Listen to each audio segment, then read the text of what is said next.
Querido amigo, hoje o nosso alvo é estudarmos o capítulo 21 do livro de Jó, considerando os seus 34 versículos, e nesse texto encontramos o grande discurso de Jó em resposta a Zofar. Depois de ouvir as argumentações de Zofar e não concordar com elas, Jó responde ao seu amigo mostrando a realidade da vida. Em outras palavras, Jó desdiz Zofar. E assim como o título para esse capítulo propõe a seguinte frase: a prosperidade do perverso.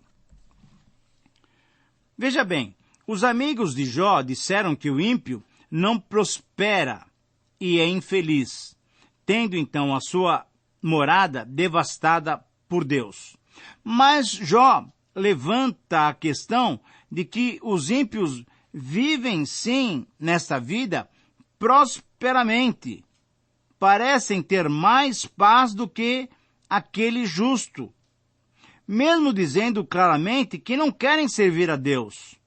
Jó mostrou, então, que as palavras dos seus amigos deveriam ser mais ponderadas, deveriam ser mais pensadas e mais próximas da realidade, para poderem realmente ser palavras de consolação e não palavras falsas. Por isso, como princípio para esse texto, numa resposta de Jó a Zofar e aos seus amigos, eu quero propor a seguinte frase: é importante reconhecermos que mesmo uma vida de perversidade pode ser próspera. É importante reconhecermos que mesmo uma vida de perversidade pode ser próspera. Querido amigo, essa é uma realidade que nós temos que nos habituar a contemplar. Não é apenas porque você é justo, tudo irá bem para você. Ou não é apenas porque alguém tem feito e tem levado uma vida de impiedade, tudo irá mal para ele. Esta não é a realidade da vida. Por isso, eu repito mais uma vez, é importante reconhecermos que mesmo uma vida de perversidade pode ser próspera. E nesse texto, nós vamos encontrar 5 características de uma vida de prosperidade de um perverso.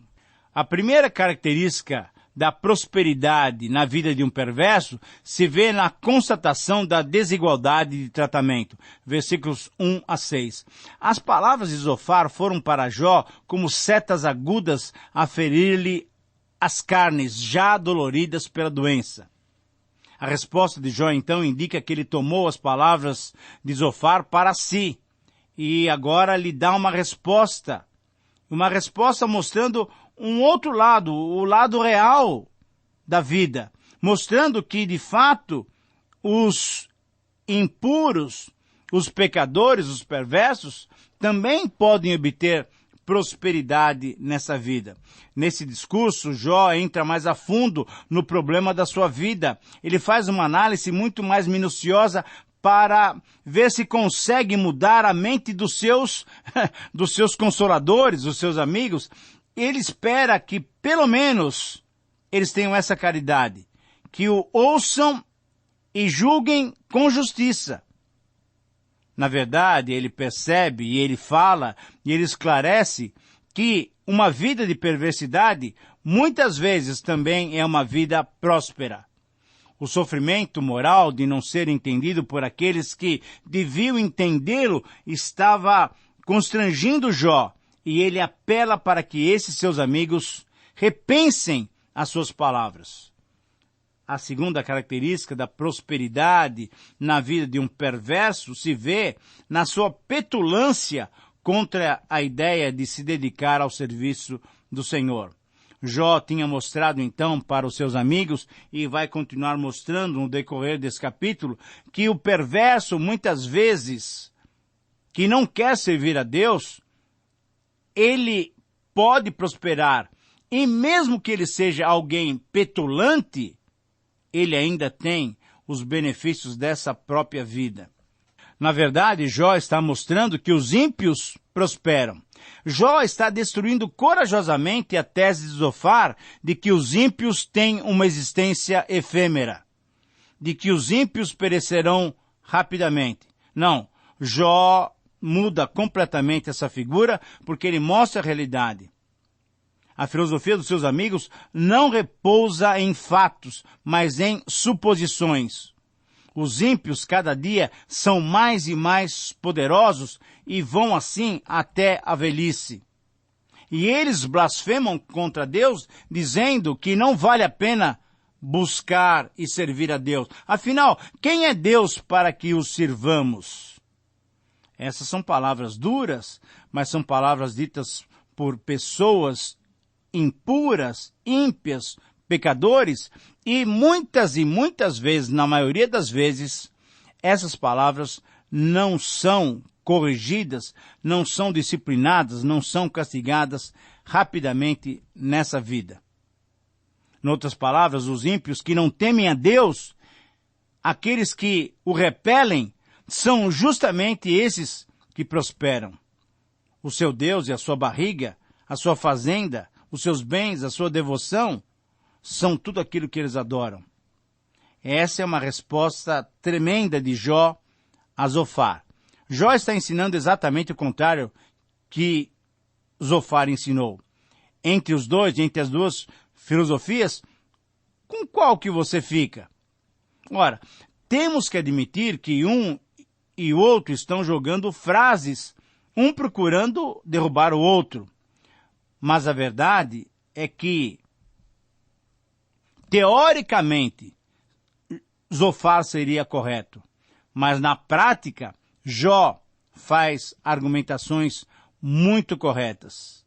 Nós vivemos, e certamente você que está me ouvindo agora, vive em meio a uma situação, a uma sociedade. Na sua cidade você deve conhecer pessoas que são ímpias, mas que prosperam. Por quê? Porque Deus permite que isso aconteça.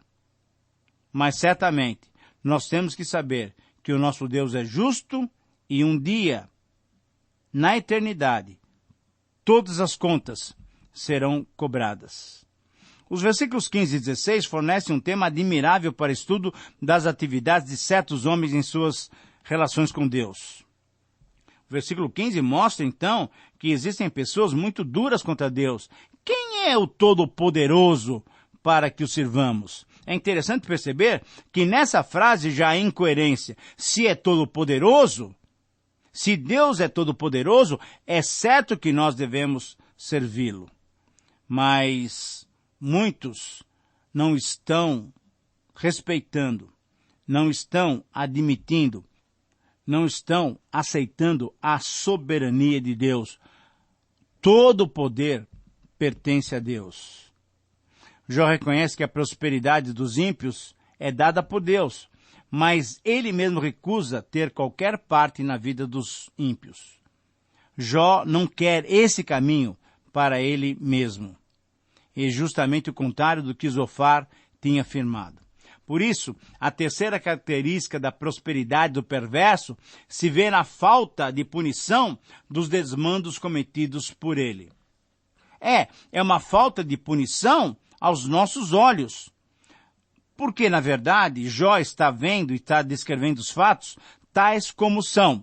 Nesses versículos 17 a 21, nós vemos exatamente isso. Agora, veja bem, nos versículos 17 e 18, há uma série de perguntas irrespondíveis por parte do opositor.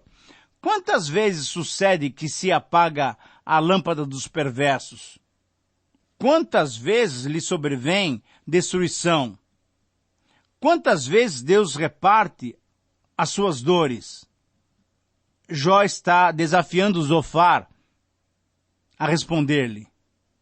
E a resposta é que, na verdade, no dia a dia, nós não percebemos isso. Será que uma praga, um redemoinho, um vento forte arrebata a riqueza do perverso, do ímpio? Não, muitas vezes não. Mas muitas vezes aquele que é justo e é correto, esse sofre até mais. Deus não destrói assim o ímpio tão facilmente. Há muitas coisas no domínio da providência divina que escapam à nossa compreensão. Erigir, então, uma filosofia baseada num fato, não parece ser uma boa maneira de se entender a vida. A argumentação de Zofar, todos nós entendemos, e Jó, que estava sofrendo, porque, segundo o pensamento dos seus amigos, era culpado por causa da sua impiedade, na verdade, é uma realidade que nós precisamos entender bem. Muitas vezes, o sofredor é justo. Muitas vezes, o injusto não é sofredor. São, portanto, duas teses dignas de estudo, de reflexão. Nós devemos ver a nossa própria vida assim. Nós devemos ver a nossa própria comunidade dessa maneira. Isso é, temos que analisar sobre esse prisma. Querido amigo, isso quer dizer o seguinte, na prática, não é porque tudo está indo bem com você que você pode se considerar alguém justo. Não é porque você não tem sofrido as vicissitudes da vida que você pode se considerar alguém agradável a Deus. Cuidado, esse é um pensamento falso. Essa é uma falsa segurança que podemos ter. Cuidado também para que a sua comunidade, para que a sua igreja, para que o seu grupo não pense porque está crescendo, porque tudo está andando em ordem, Deus está se agradando dela. Cuidado, esta não é uma maneira correta de pensar. Ao mesmo tempo, querido amigo, você que hoje está sofrendo, se a sua comunidade passa por problemas sérios, não pense que você está sendo castigado por Deus. Não pense que você está em pecado. Não pense que você tem vivido uma vida ímpia. Entenda bem, entenda bem. Nós precisamos perceber que a maneira como Deus trata a cada um de nós, a maneira pela qual Deus trata a sua própria igreja, foge à nossa compreensão. Lembre-se você, querido amigo, que nós somos finitos. Nós temos uma compreensão limitada. E estamos tratando com um Deus todo-poderoso, um Deus que é ilimitado, um Deus que é eterno. Se é certo que o ímpio morre pelos seus crimes, então isso deveria estar acontecendo sempre. Mas, como você percebe, a realidade da vida nos mostra outra verdade. Se é certo de que só os pecadores devem sofrer, também nós temos que rever os nossos pensamentos. O certo é que tanto o ímpio como o justo podem sofrer ou podem ser agraciados nessa própria vida. A quarta característica, então, da prosperidade do perverso se vê exatamente na falta de lógica diante do final de todo ser humano. Versículos 22 a 26. É interessante que aqui Jó, num certo sentido, dá uma resposta final ao debate. E nesses versículos, Jó mostra que lá no dia final, na morte, as coisas se tornam completamente mais claras para nós. Veja bem, Deus é que julga os casos e não os homens. A verdade dos fatos, conforme diz o versículo 25, é determinada por Deus sem haver lógica ou filosofia que determine o contrário. É Deus, Deus é soberano.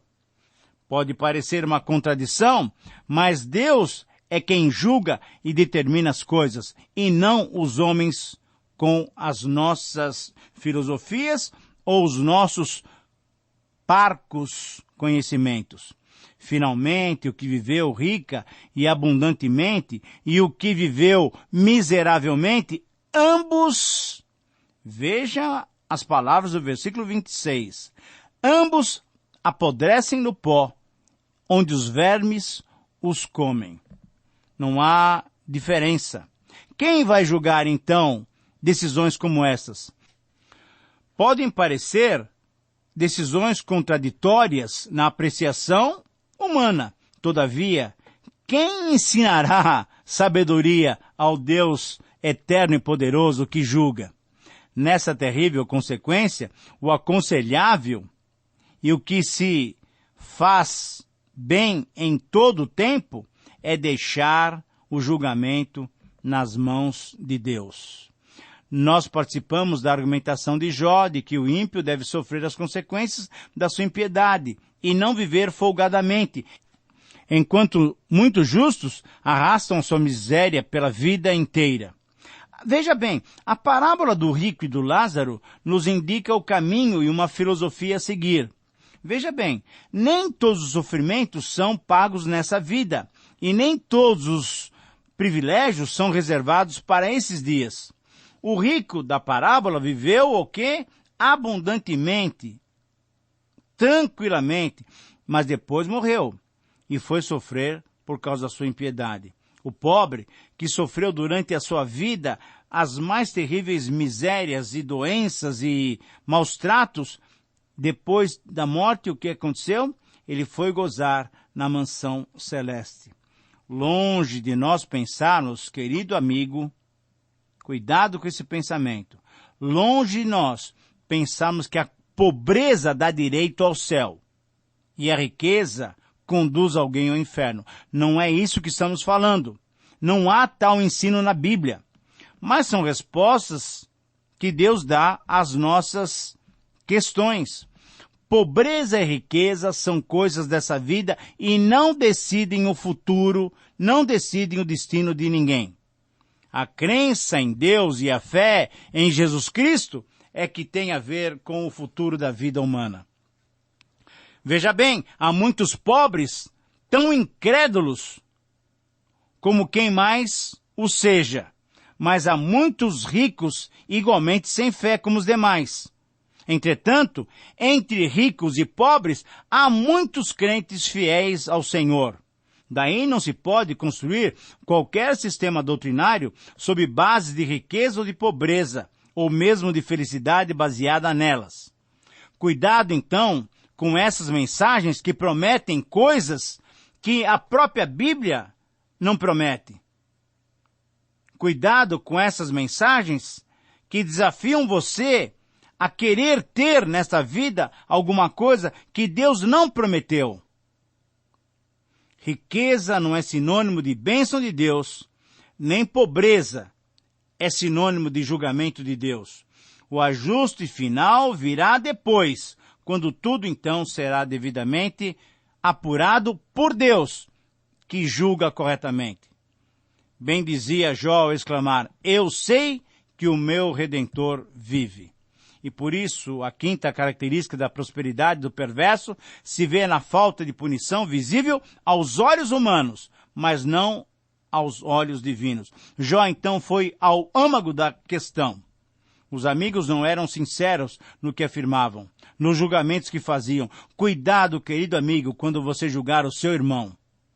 Cuidado, querido amigo, quando você julgar uma igreja, quando você julgar uma comunidade. Não são aos nossos olhos que devemos julgar. Não é sobre o nosso olhar, sobre o nosso prisma, mas sobre o olhar de Deus. Na verdade, nós não devemos julgar. Devemos deixar o julgamento nas mãos do Senhor. Bênção não quer dizer prosperidade. E sofrimento não quer dizer maldição. Para Zofar, nos seus argumentos, a casa do príncipe tinha desaparecido. Mas Jó mostra uma outra verdade. A casa do príncipe, a casa do ímpio, a casa do rico, continua em pé. Os ricos e ímpios estão por aí. Nem sempre os maus são socorridos, como nem sempre os bons são poupados do sofrimento. Que Deus possa nos fazer refletir sobre esse princípio tão importante e possa fazer você, querido amigo, avaliar a sua própria vida. Não se iluda com essas filosofias meramente humanas. Bom, aqui terminamos o segundo ciclo de discursos. No próximo capítulo, nós veremos então uma nova etapa no livro de Jó. Eu quero convidá-lo a estar conosco no próximo programa. Que Deus o abençoe e um grande abraço.